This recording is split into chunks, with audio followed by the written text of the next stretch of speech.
سلام قدرمنو لیدونکو، د نن ورځې څو تازه او مهمو خبرونو ته ښه راغلاست له مینه یوټیوب چینل څخه. افغانان وایي له پاکستانه د لوبې ګټل راته د نړیوال جام د ګټلو په معنا دي. د افغانستان د کرکټ ملي لوبډله د آسیایي جام لوبه په ترڅ کې نن له پاکستان سره لوبه کوي. دا لوبه د افغانستان لپاره ډیره مهمه ده ځکه چې کوي ګټي فاینل ته د وتلو چانس یې پیدا کیږي او که یې وبایلي نو له فاینله پاتې کیږي. د کرکټ بورډ بیان فرید هوتک وایي افغان کرکټ لوبډلې له پاکستان سره دې لوبې ته پوره چمتووالی نیولی دی. په ټولنیزو رسنیو کې د افغان کرکټ مینوالو لیکلي چې پاکستان ته ماتې ورکول د نړیوال جام د ګټلو په معنا ده. د راپورونو له مخې د نننۍ سیالۍ لپاره ټول ټکټونه وار د مخه پلورل شوي دي. خلک وایي که نننۍ لوبه کې د انډیوالیزم پر ځای وړ لوبغاړي انتخاب شي نو د ګټلو چانس مو ډیر دی.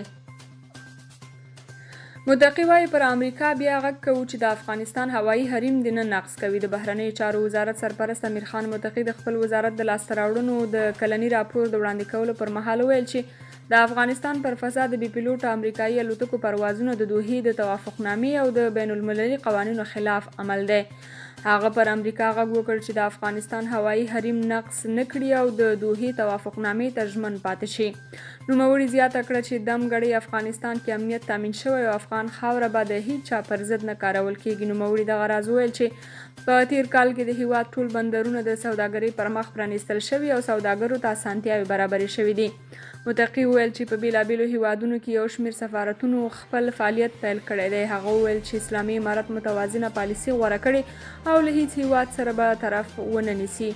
د بهرنیو چارو وزارت سرپرست د اقتصاد پر پالیسۍ د ټینګار ترڅنګ وویل دوی غواړي افغانستان د جنوبي اسیا او منځنۍ اسیا ترمنځ د نښلولو اقتصادي مرکز وګرځوي.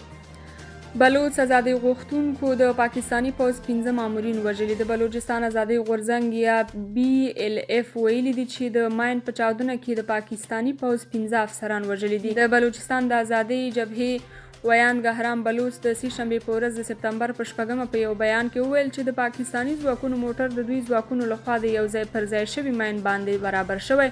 هغه زیاته کړه چې په دې برید کې د پاکستاني پوځ 15 افسران وژل شوي او یو بل افسر ټپي شوی دی. بلوچ ویلي چې پاکستاني پوځیان د دوی کمپ ته څیرمه له یو ځای څخه د ځان لپاره اوبه وړل چې د سیند او کمپ ته په لار کې له یو ماین سره مخ شول. بلوچ ادعا کړې ده چې له دې برید وروسته د پاکستان پوځ عام خلک وهلي ډبولي او د خپلو افسرانو جسدونه یې له هغه ځایه په سرخي الوتکه کې لیږدولي. د بلوچستان لیبریشن فرنټ ویان ټینګار کړی دی چې د بلوچستان تر ازادۍ پورې به د دوی بریدونه دوام ولري. ذبیح الله مجاهد پکتیا ولایت د نجونو د ښوونځیو د خلاصون په اړه پلټنې کوي چې د چا په امر خلاص شوي. پکتیا کې د نجونو پر مخ د ښوونځیو پرانیستو په اړه د طالبانو د سرپرست حکومت ویان ذبیح الله مجاهد ویلي دا چې دغه ښوونځي د چا په امر پرانیستل شوي په دې اړه څېړنې کوي. موږ خبر نه یو د ښوونځیو پرانیستلو او درسونو پیل خبر یوازې د پوهنې وزارت له لوري ورکول کیږي. ملګري ملتونه ویانا کې د افغان سیاسونو د یوې غونډې کوربتوب کوي. د ملګرو ملتونو په ویانا دفتر کې د افغانستان په اړه غونډه جوړیږي. رسنۍ وایي چې دغه غونډه د رواني میلادي میاشتې په 15مه جوړیږي او په هغه کې تر ډیره د اوسني حکومت مخالفین حضور لري. ویل کیږي چې دوی به د افغانستان پر روان وضعیت او راتلونکي خبرې وکړي. احمد مسعود، رحمت الله نبیل، ډاکټر رنګین او ځینې نور مشهورې څیرې د دې غونډې ګډونوال دي. تر اوسه ملګرو ملتونو په دې اړه وضاحت نه دی ورکړی چې ولې د داسې غونډې کوربتوب کوي او نه هم افغان حکومت په دې اړه غبرګون ښودلی دی. وال سټریټ ژورنال وایي هند کابل کې خپل ډیپلوماټیک ماموریت پراخوي. هند په افغانستان کې د خپل ډیپلوماټیک ماموریت د پراختیا په حال کې دی. وال سټریټ ژورنال ورځپاڼې د هندي چارواکو له قوله لیکلي دي چې دوی دم ګړی د خپل سفارت له لارې بشردوستانه خدمات ترسره کوي خو پلان دی چې دغه ماموریت پراخ شي. هندي ډیپلوماټیکو سرچینو ویلي چې دم ګړی د دې ماموریت محدود دی او په کابل کې محدود کسان حضور لري. خو د سفارت هندي امنیتي مسؤلینو ویلي چې شاوخوا 6 مامورین او امنیتي کسان دمګړۍ په کابل کې د هند په سفارت کې حضور لري. سرچینه وایي داسې ښکاري چې هند به په افغانستان کې د ډیپلوماټیک ماموریت ترڅنګ خپلې رغنیزې پروژې هم له سره پیل کړي او د نیمګړو پراختیايي پروژو بشپړولو ته به ادامه ورکړي.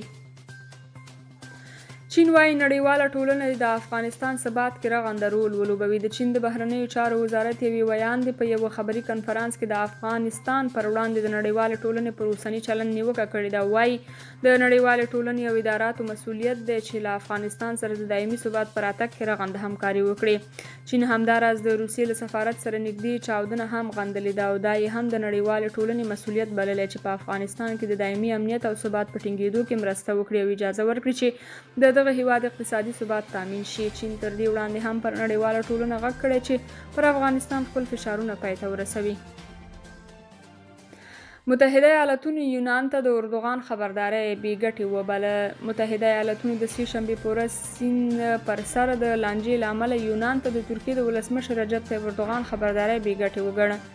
واشنګټن د ناټو له دواړو غړو هیوادونو څخه وغوښتل چې خپل اختلافات له ډیپلوماتیکې لارې هوار کړي. د امریکا د بهرنیو چارو وزارت یو ویان د یوې پوښتنې په ځواب کې پرته له دې چې د اردوغان نوم واخلي وویل په داسې یو وخت کې چې روسیې یو وار بیا د اروپا پر یو مستقل هیواد یرغل کړی بیانیې چې د ناټو د متحدینو ترمنځ تاوتریخوالی زیاتولی شي ګټورې نه دي. د بهرنیو چارو وزارت ویان زیاته کړې ده چې متحده ایالات په دوامداره ډول د ناټو غړي هڅوي چې په سیمه کې د سولې او امنیت د تامین لپاره مشترک کار وکړي او خپل اختلافات له ډیپلوماتیکو لارو هوار کړي. د ترکیې ولسمشر رجب طیب اردوغان د شنبې په ورځ د سپتمبر په 3 یوې غونډې ته وویل که یونان د اجین سیند پر سر د ترکیې جیت الوتکې د مزاحمت وکړي لوړ قیمت به ورکړي.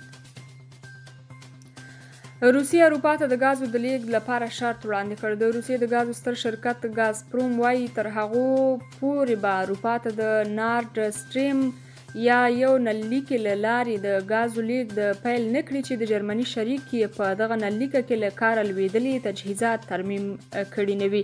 دې شرکت د اګست له 21 راهیسې په دغه نللیکه کې د ګازو لیږد درولی چې په اروپا کې د ګازو د کموالي او د بیو د زیاتېدو په اړه اندېښنې زیاتې کړي دي.